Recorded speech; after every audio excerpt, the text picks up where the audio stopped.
Alright, so we're back with some Hand of Fate 2. Sorry if my green screen's a little off. I've been like kind of finagling with it and I kind of fucked it up, but so we're gonna continue. We're doing the Priestess. I actually pre-recorded this, but I fucked up because I thought I knew the game, but I didn't know the game as well as I thought I did. So I'm actually redoing it. I had to start all over and get back to this point. Beyond so the 13 gates to this mortal realm. Okay, so we're doing the High Priestess. Now, I figured out how this shit works. So, encounters. So, for those of you that don't know the game or never played the first one, these are things that I can encounter on the way. So, it's like it's almost like making the game as I go. So, I personally put in all the ones with all these tokens at the bottom, and then I kind of just change it from there. Because if I can get that token back, it helps me later on. So, it usually gives me something. And then I just kind of throw in all the new ones that look fun. Indian Tree, the Pauper Boy, and which was the other one that I didn't want to do? The Underneath, the Market Thief, the Old Maiden. I feel like I did the Old Maiden, so let's do this one. I don't think I did this one. Continue. So now, equipment, same deal. This is stuff that I could get later on, so I don't, or within the game. So it's almost like every time you start a new map, you end up resetting everything. So I'm gonna grab this. We don't need that shield. We need the ring, and boom. Continue. Now, the only perk to that is that to having old stuff is that I can sell it. I can't sell things from this inventory. So we're gonna start with the High Priestess. I don't remember. You find yourself once again in the company of prayer and religion. How unfortunate. The High Priestess. Now it begins. Negotiations on behalf of the Empire. We will see how that story ends. So last time, in the last video I should say, we just finished fighting the Corrupted on the way to the Empire. So that's kind of where we left off. Michael Liftus has showed you the ropes, or I should say our friend, because I can't pronounce his fucking name. Our friend has somehow roped you into traveling deep into the far north on a diplomatic mission. While I usually refrain from working for the Empire, since this one takes me further away from it, I've made an exception. It'll square my debt with General Brandstorm and open many doors for you. What do you say? We're just gonna begin the mission. Excellent. Bring your sword and let me do the talking, says our friend. I brought plenty of supplies, so we can set up camp when we get hungry. Ooh, 25 food. We're gonna need that. Our friend shares a tidbit as you commence your journey. The High Priestess is quite partial to blessings. If you can prove yourself worthy, we'd have a better chance at swaying her in our favor. So I have to collect 6 blessings, and those blessings, again, I've actually done the first part of this map because I screwed up. You grit your teeth and begin the ascent. Okay. Not every temple has crumbled into the dust. More's the pity. The Temple of Divine Providence provides blessings in exchange for a simple gold donation. So this is where I screwed up the first time. I accidentally double-clicked and bought one without reading them all. So for this one, you receive +4 food after every dice gambit. That's the one that I accidentally picked.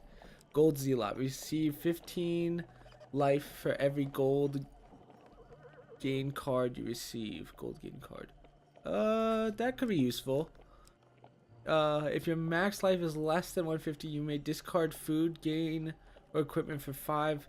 That's kind of useless to me. Gain up to 20 gold at the beginning of a new map. If you have less than 20. I don't know if that's worth it. Reduce the speed of the wheel gambit. I don't know if I've ever had a wheel gambit, but we'll grab that one because I don't know what that is. So that's our first blessing. Okay, let's go. You leave with your new blessing. You lose 6 gold. Okay, that's okay. Be careful where one takes refuge, even in the worst of storms. The climb becomes unbearable as a ferocious blizzard sweeps the mountain. You see shelter in a cave and desperately fight off the onset of frostbite. Now you wager for more than mere success and failure. You choose the very stakes. No! The wretched smell of fish, meat, and stale sweat alerts you to the presence of a bear arousing from hibernation. This The ferocious beast bares his teeth and swipes at you with giant paws. I'm gonna take more damage. Shit. You flee the cave, having barely survived the savage attack. Luckily, the blizzard has passed. Okay. Our friend forges the firewood, saying this log is dry enough. We can set up camp for the night here. Whatever. Consume food. We don't really need to do that. Strange things still exist. So here's the Do you man-eating not see plant the that we beauty added. in this plant? In the True beginning. wonders still remain. Treat it gently. Okay. High on a misty mountaintop, you discover a vicious-looking plant. Its gaping mouth looks more than capable of shredding you to pieces, but at its base you notice some unusual fruit.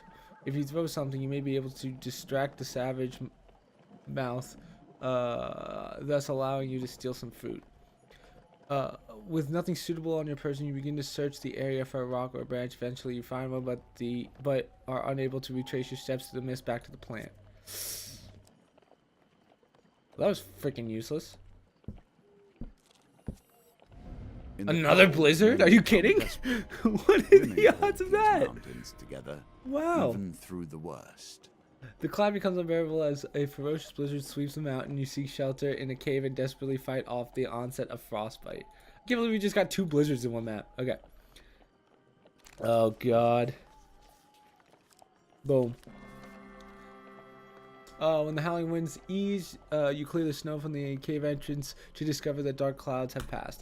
So you're probably wondering how I did that. You can actually follow the cards, so I've learned. It's very hard, but sometimes I get it. Mages are hard to eradicate at the best of times. We have our ways of hiding from the light.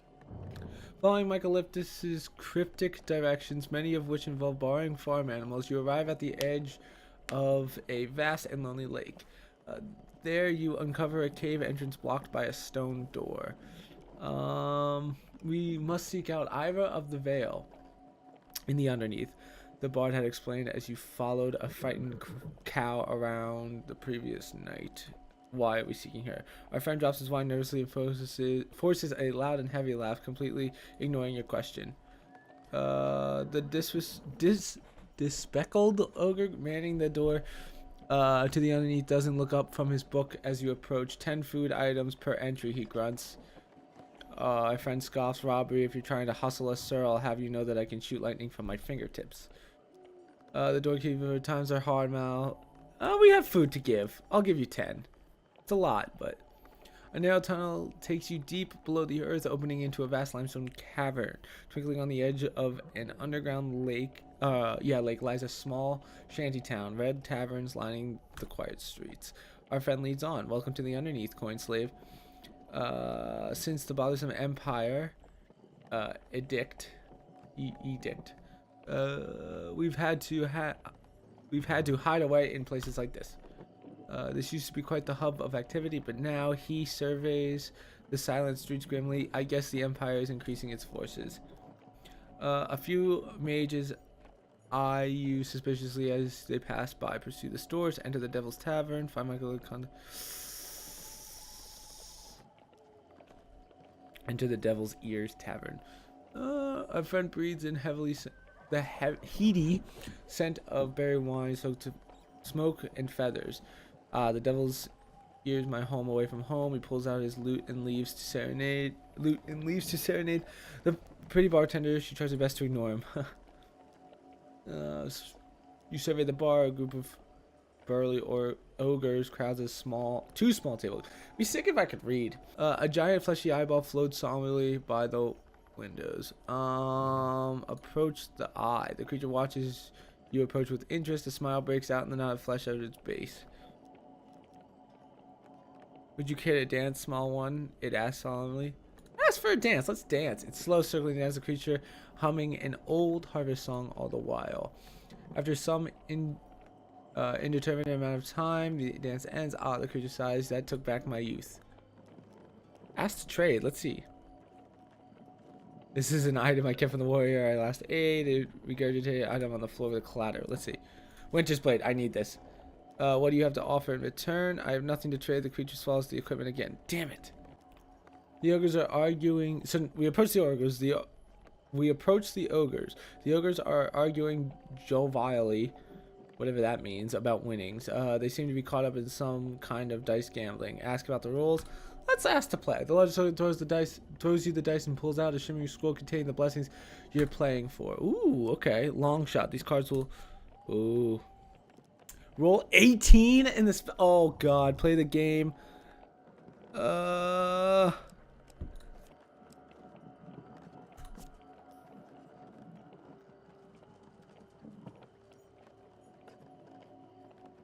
Prepare to roll the dice. Oh, did I just bet my scroll? Shit. An 18. Dice are a constant reminder of death. The singular is die, as I'm sure you know, and they are often called bones for the material from which they were crafted. Here, however, they may also bring a touch. Oh, I got a 17 though. Yo, come on. Come on. Can I like...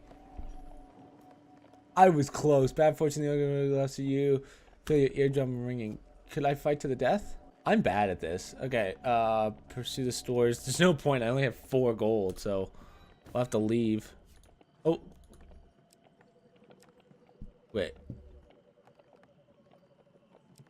Shit, we'll have to do that again sometime. The mountain itself pushes you back. Okay, a sudden blizzard slows your progress through Mount Fredes. The bitter winds pierce your skin like shards of glass. Ascend. Witches I will tolerate. They have at least stepped into the streams of power that magicians call home. As you ascend the snowy mountain Fredes, you happen upon a cottage with pungent smoke wafting out of a chimney. A frail old lady sweeping snow off the path beckons you to come in. Okay, she seems nice. You've come in search of the High Priestess to deliver an important message, says our friend. You better go bearing blessings if you want to get on the High Priestess's good side. I'm fixing a batch right now if you would like a taste. If I've got it right this time, you can take it to her, she says, stirring the cauldron. Our friend politely declines. I've been watching what I eat, but my companion here has an insatiable appetite, he says, nudging you forward. Oh, God damn it. Okay. We just can't get failure. That's all I care about. Boom. Adds 2 to each of your dice during the dice gambit. I could have used that before. Okay, you take a sip of the aromatic potion and feel a warm fuzz feeling flowing through your body. Looks like my recipe is a success. I'm sure the High Priestess will appreciate this one. You thank the old lady and continue up Mount Fredes, paying no heed to the brewing blizzard. Okay, let's, I mean, I'm gonna end it there, and then we'll finish the second part of this map next time. Hopefully, we get something better than what we just did, but dope. Hey guys, on behalf of all of us, I just want to say a quick thank you for watching this video. It means a lot to all of us, especially me. If you guys are interested in the game, as always, I'll put the link in the description for you guys to try it out. If you guys enjoy the content that I make on this channel, please do me a huge favor, hit that like button, that subscription button, and leave a comment because I always love hearing what you guys have to say. Other than that, you guys have a great day, and I'll see you in the next video.